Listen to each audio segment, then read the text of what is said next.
En primera persona, un espacio para descubrir el lado B de la gente. 30 minutos para conocer más sobre nuestros referentes y las historias que han forjado a la ciudad. Con la conducción de Fabián Petenati y Nicolás Chetam. En primera persona. Con nosotros el fray Gustavo Valenzuela, guardián del convento San Francisco de la ciudad de Río Cuarto. ¿Cómo le va? Un gusto tenerlo. Buenas tardes. Buenas tardes, ¿cómo vamos? Bien por acá. Bueno, un año muy especial, decíamos fuera de la entrevista, porque se van a cumplir 170 años de la llegada de los franciscanos a Río Cuarto. También se cumplen 130 años de la muerte de Quirico Porreca, uno de los franciscanos más importantes que ha tenido la ciudad, y a su vez se cumplen también 800 años de la muerte de San Francisco, con lo cual, digamos, para usted me imagino que es un año más que especial este 2026. Sí, totalmente, sí. Y bueno, y son 200 años del nacimiento de Porreca. También. Sí, en el 26. Ah, sí, pues mire qué coincidencia. Ese dato no lo tenía, se me escapó. Son unos cuantos acontecimientos, sí, la verdad que sí. Bueno, y digamos, es imposible hablar de Río Cuarto sin contar la historia de los franciscanos, porque fueron y son protagonistas. Sí, llegamos, digamos, muy... Hay una cosa que quería aclarar antes. Francisco de Asís, cuando mueren los primeros hermanos mártires en el 1220, él escribe rápido una cosa que es importante.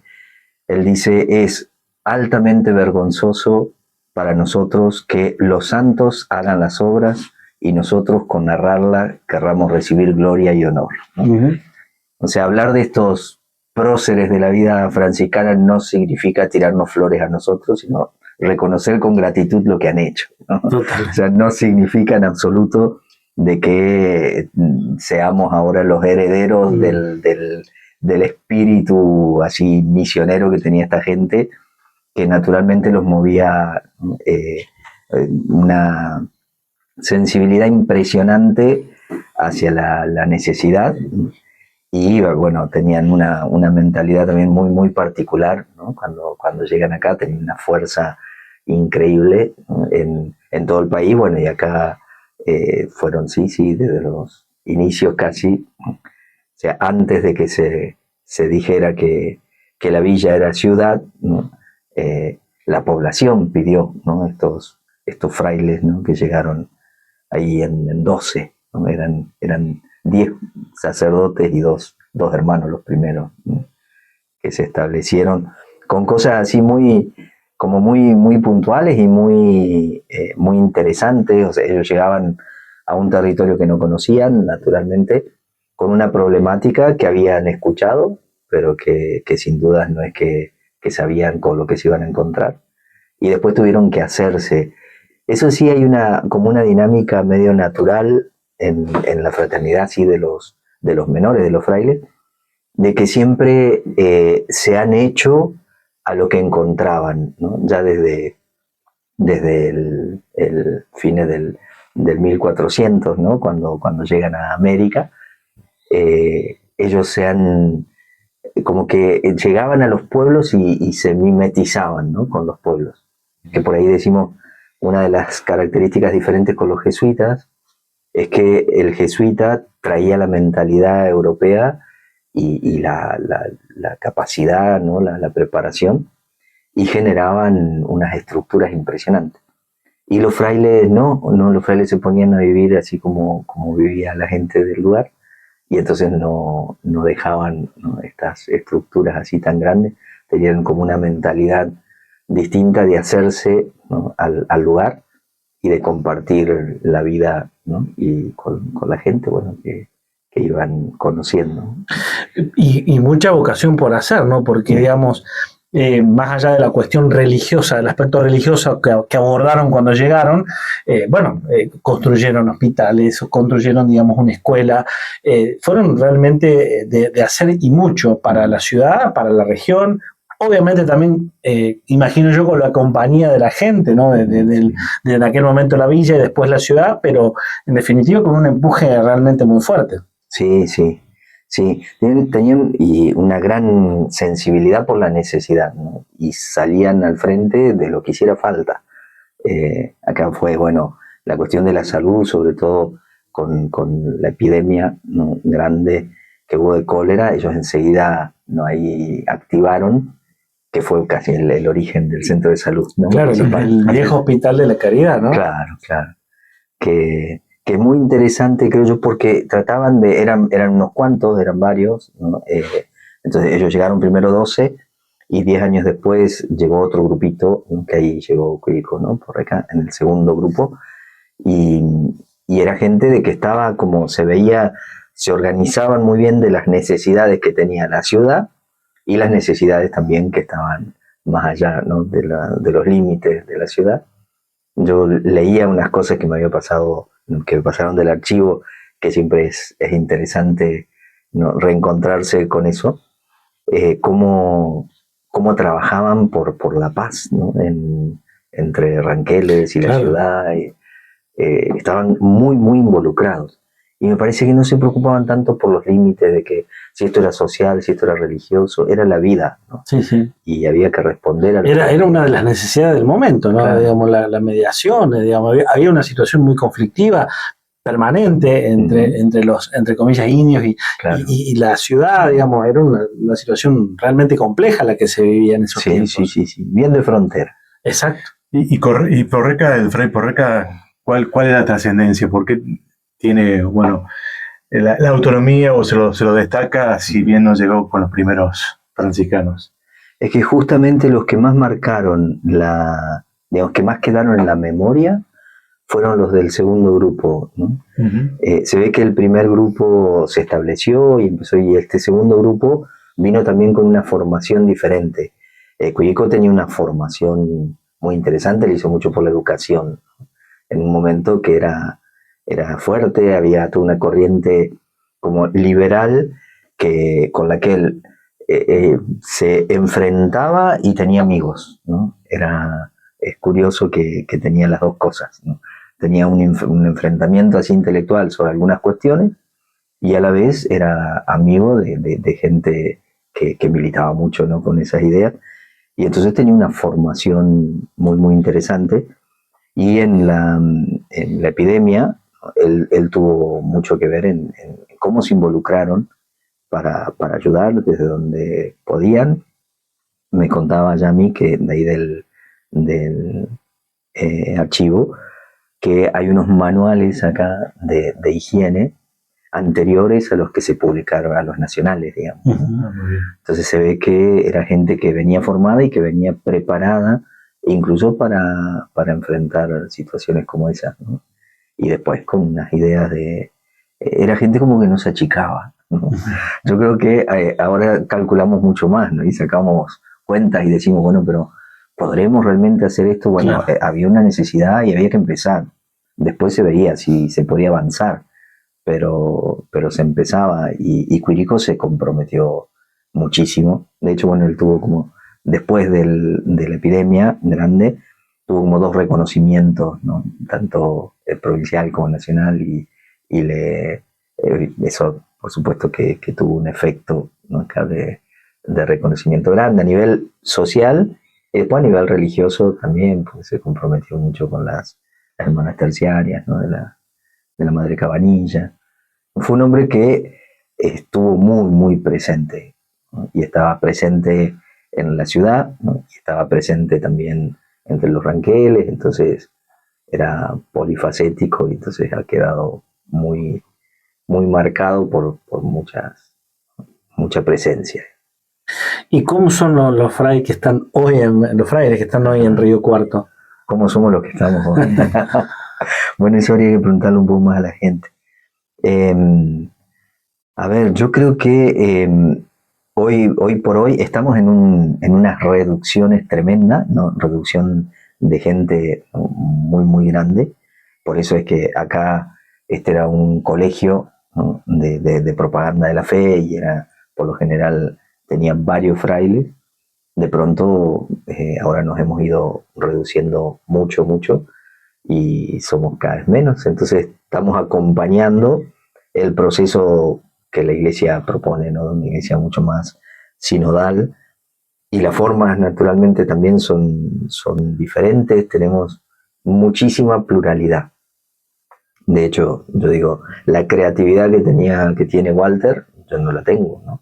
Entonces, con mucha naturalidad se da un cambio, una transformación en la comunidad, donde yo les dije, miren, yo soy así, yo estoy para acompañar, pero no estoy para tener así ideas, ¿no? Que a Walter era impresionante, ¿no? Estamos hablando del antiguo guardián. Sí, sí, sí. O Walter Sena. Claro.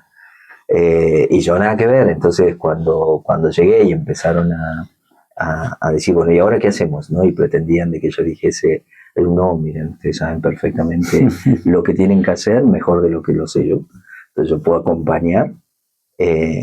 Y estamos, yo no sé, me da la impresión que si bien llevó un tiempo, ¿no? Acostumbrarse a una dinámica así más circular, más sinodal, me parece que estamos en un momento muy, muy lindo, sumamente simple, ¿no? Sin cuestiones así muy, muy grandes o espectaculares, pero se está gestando ahí una comunidad que ya tiene, por supuesto, mucho tiempo, pero se va comprometiendo gente. Ayer me sorprendió mucho la participación de la gente, ¿no? La misa de Ramos, que siempre trae, pero este año era notablemente mayor el número de gente que vino a las distintas celebraciones. Y creo que intentamos dar lo que podemos, por eso andamos hacia las corridas, un poquito, y tenemos que andar en muchas cosas, pero yo feliz, sinceramente, de poder estar y aportar lo que se pueda, ¿no? En una sociedad muy diferente, ¿no? Muy diferente. De hecho, yo creo que cuando la villa pide la Avenida de los Frailes, igual levantan firmas y demás, era porque consideraban que era una presencia que podía sostener y hacer crecer, ¿no? A la ciudad. Claro. Evidentemente hoy la necesidad es muy distinta, ¿no? No dependerían de nosotros, gracias a Dios. Bueno, vamos a ir a una pausa, pero le dejamos una pregunta para que nos responda cuando regresemos, y tiene que ver con cómo es el proceso de formación de un fraile y qué diferencia tiene con la de un sacerdote de la curia convencional, si se me permite el término, que por ahí la gente tiene más identificado y más en un trato más cotidiano, si se quiere. En un ratito después de la pausa nos responde en primera persona. Regresamos de la pausa, estamos en diálogo con el fray Gustavo Valenzuela. Había quedado pendiente una pregunta, y es cómo es su formación y qué diferencia hay con los sacerdotes convencionales, diríamos. Sí, nosotros tenemos se nos forma mucho en lo que es la vida fraterna, ¿no? Porque vivimos siempre en comunidad. O sea, no vivimos. La diferencia más grande con el sacerdote del clero secular es que ellos se forman para vivir solos en parroquia. Nosotros nos formamos para vivir en fraternidad. Entonces tenemos un primer tiempo que puede ser 2 años, que le llamamos postulantado. No, primero hay un discernimiento previo.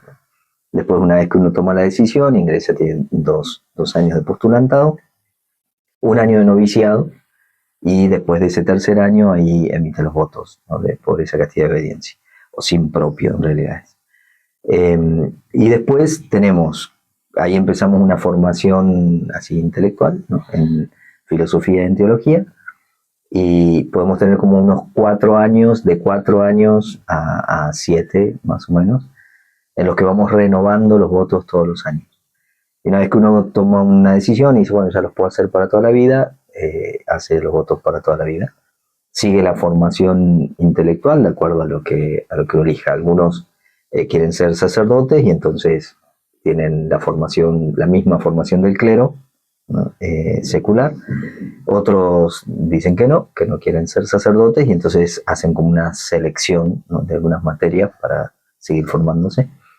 Y después uno puede seguir otros estudios, ya es, digamos, más personal. Yo hice después una licenciatura y después un doctorado, pero eso es así, cada uno va haciendo, ¿no? Lo que va discerniendo que podría aportar o podría ser. ¿De dónde es padre y cómo surgió la vocación, digamos? Yo soy de Entre Ríos. En Entre Ríos no hay franciscanos, ¿no? Porque la Constitución de Urquiza prohibía el ingreso de órdenes mendicantes a la provincia, y entonces los frailes no pudieron entrar. Pero yo conocí por la religiosa donde yo iba al colegio, conocí a los franciscanos. A mí se me puso a los 15 años que tenía que estar con los franciscanos y averigüé dónde estaban. Me dijeron en Buenos Aires, los fui a conocer. Quería ingresar ya empezando tercer año y me dijeron no, que había que terminar quinto año. Yo tengo 56, o sea, esto hace más de 30 años, 33 años. Y entonces terminé el secundario y ingresé ahí a Buenos Aires, empecé a hacer mi proceso ahí. Bueno, y Río Cuarto, digamos, es una ciudad importante para la comunidad franciscana porque aquí funciona, digamos, la cabeza, no sé si está bien dicho, de una de las dos provincias que hay en Argentina. ¿Cómo es eso y qué importancia tiene justamente? Sí. Sí, acá está la curia provincial, ¿no? Que le llamamos de la provincia de San Francisco Solano, que tiene el mismo nombre del convento. Nosotros tuvimos un proceso antes del 89. En el 89 fuimos viceprovincia, se llama, porque ahí está la provincia de la Asunción, que tiene más de 400 años, que es la más antigua, pero después siguieron llegando frailes extranjeros, ¿no? Y tenían fundaciones, ¿no? Españoles, italianos, iban fundando en diferentes lugares. Llegó un momento en el que la curia general, digamos, la orden, dice que no pueden haber custodias o pequeños grupos que dependan de provincias europeas y nos invitan a formar una nueva provincia. Entonces empieza a formar esta provincia. En el 89 se dice, bueno, ya empiezan a caminar como provincia, y ahí se establece que la curia provincial sería acá en Río Cuarto. Así que desde ese momento la curia está acá, ¿no?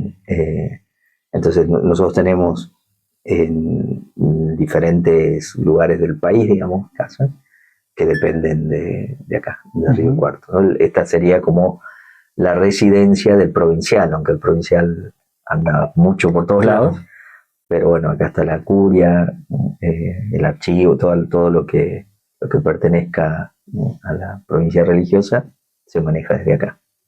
¿Tienen autonomía, diríamos, ustedes o de quién depende?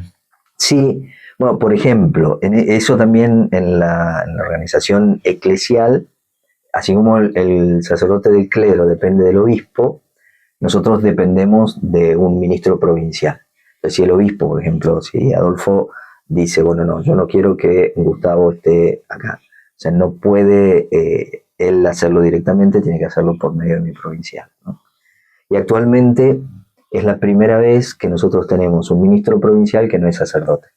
Ajá. Él, hasta ahora siempre había sido sacerdote y esta vez elegimos un hermano que no es sacerdote. ¿Esto es porque hay menos vocaciones de franciscanos, de fray? No, yo creo que es un momento así histórico donde nosotros teníamos, como la iglesia nos considera una orden clerical, no podíamos tener superiores que no sean sacerdotes.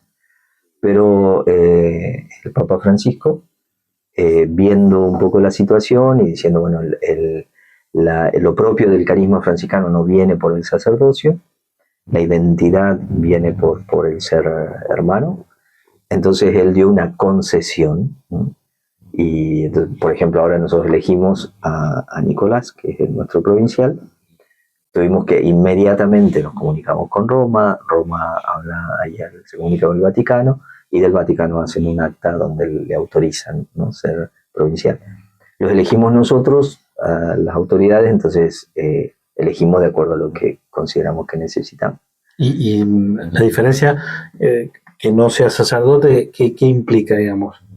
En los hechos, el método de vida es similar al de un sacerdote, ¿o? Sí, lo único que no puede presidir los sacramentos, y yo creo que le da una fisonomía diferente.